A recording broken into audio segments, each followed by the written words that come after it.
I do believe that on this planet that we all have free will, just as the Anunnaki have free will.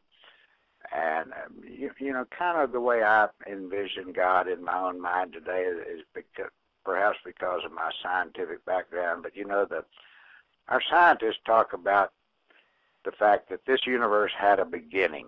And they disagree a little bit about when the beginning occurred, but somewhere between 13.5 and 17.5 billion years ago. And that it began with what the scientists call a singularity. And we don't know what a singularity is, but it's infinitely dense, hot, and began to expand, the Big Bang Theory. Well, I can almost envision the singularity as being God, and that God simply began to expand itself, and so we're all, everything in this universe is really part of God, and I believe that, you know, we live in a binary universe, and the way I look at a singularity is actually that it is the male-female energy forces that have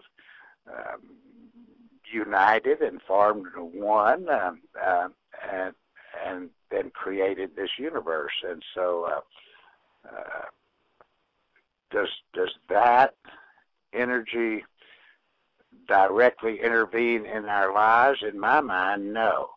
But, you know, we now have all this information about the music of the spheres and all of these forces that are at play, and I do believe that there are spiritual beings or spiritual entities, or other souls or spirits that do come to our aid and our help.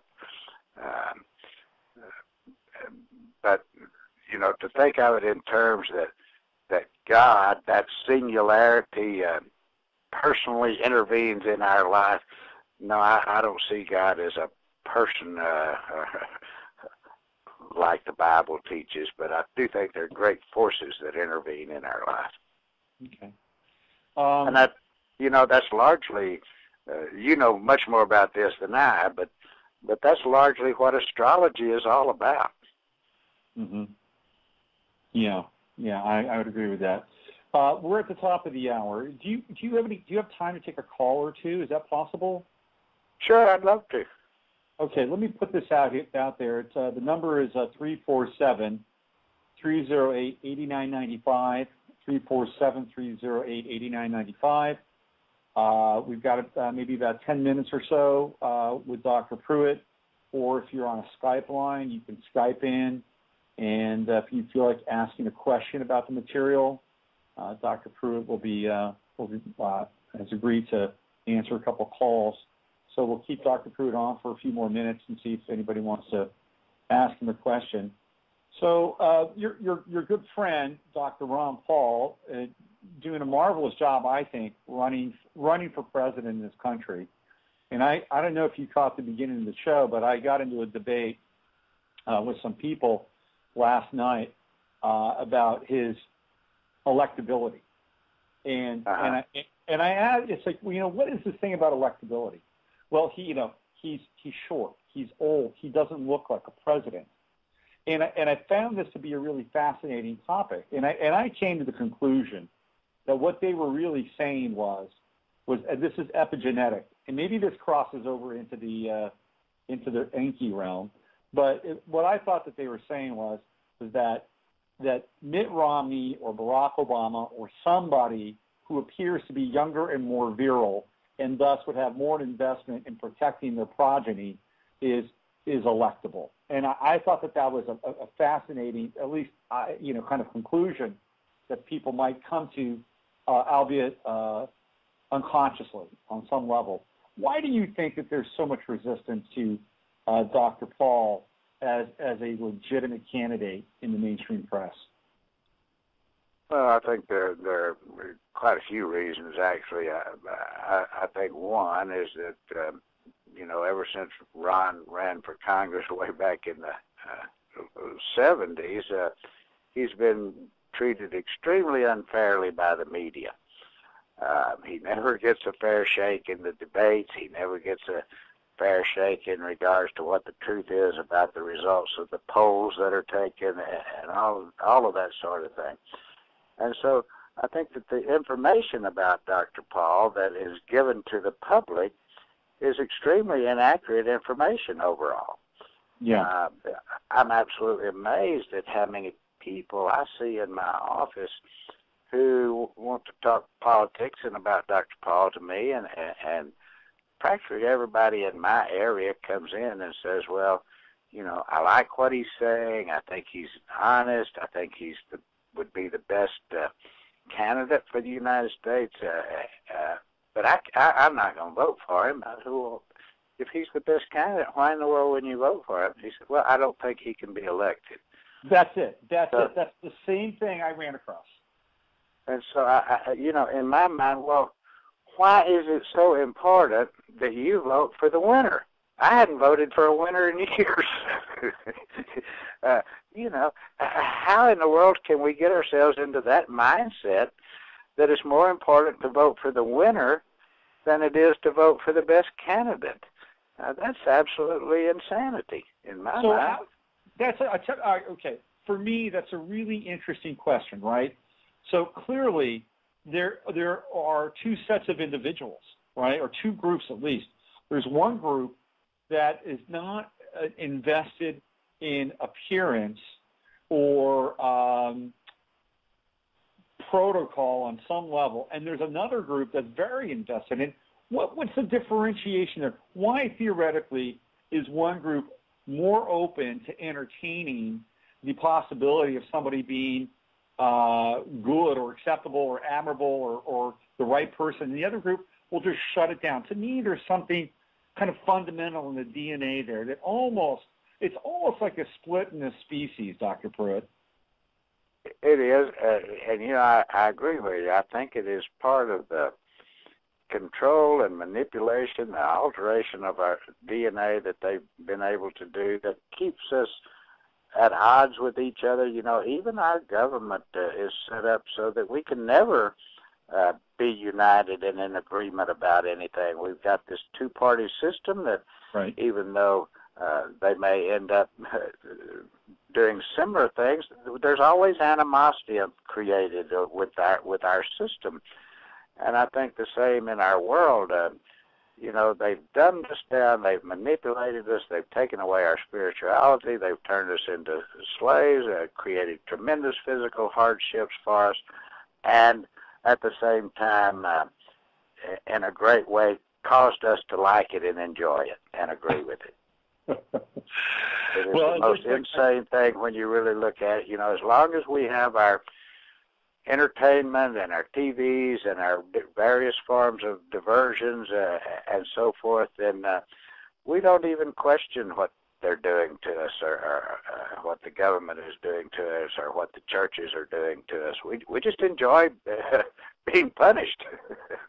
Yeah, it's pretty masochistic. I would agree. It's a masochistic relationship with reality.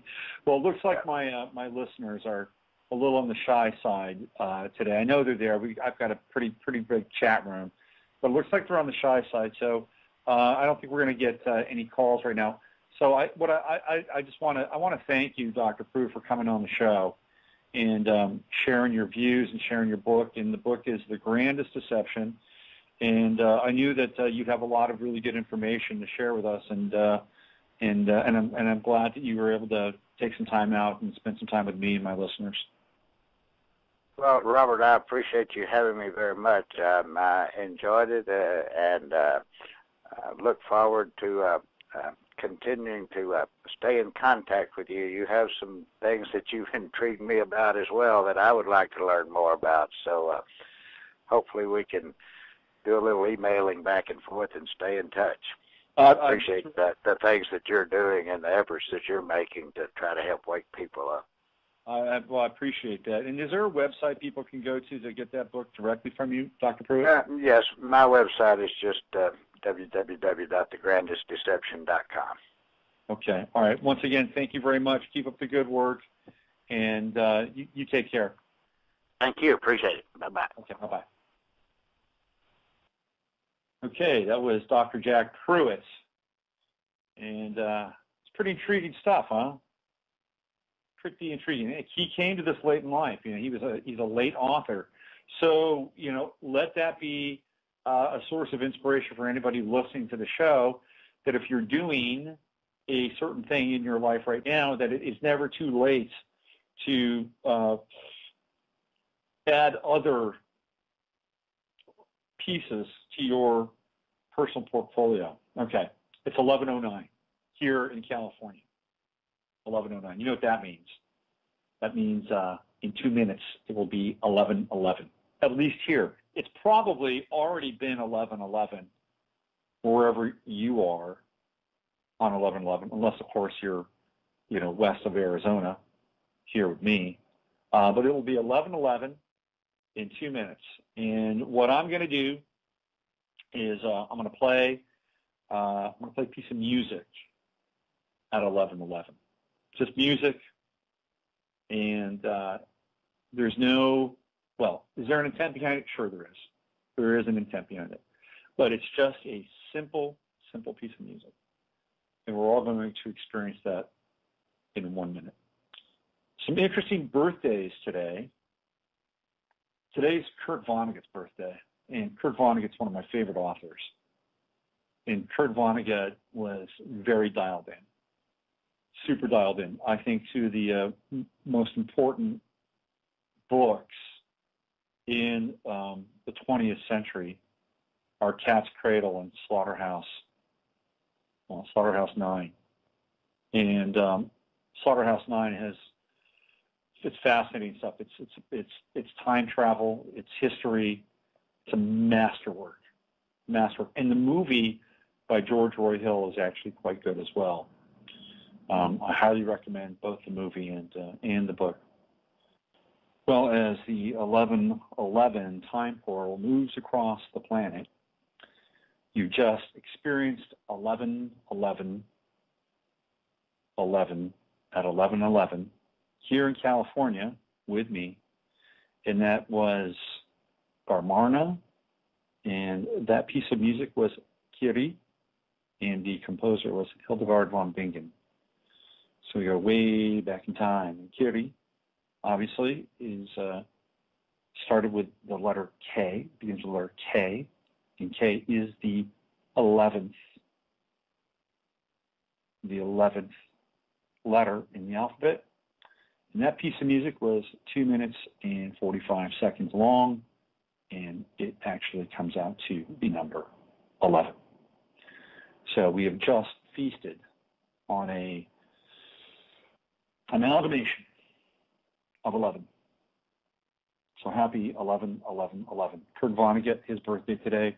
Slaughterhouse 5, not Slaughterhouse 9, Slaughterhouse 5 is the name of the book and the movie. Great book. It has the movie has a special place in my heart, in my adolescent heart, because I got to see Valerie Perrine naked. So here's the story. So back in the day, they still have, it's the multiplexes. And back in the day, the big thing if you were a kid is you would buy a ticket for a PG-rated movie, right? You could get into a PG-rated movie. But really where you wanted to go to that R-rated movie. And maybe, just maybe, if somehow something like Caligula or Andy Warhol's Frankenstein was playing in another theater and you were bordering on X, well, that was the place you really wanted to go as a kid. So it was a multiplex night with my buddy, and we really were there to see another kind of interesting movie called The Boy and His Dog with Don Johnson. It's a post-apocalyptic film with Jason Robards. It's not a bad movie, actually. We stumbled into this other theater, though, on accident. And what we did is we stumbled into Slaughterhouse 5. And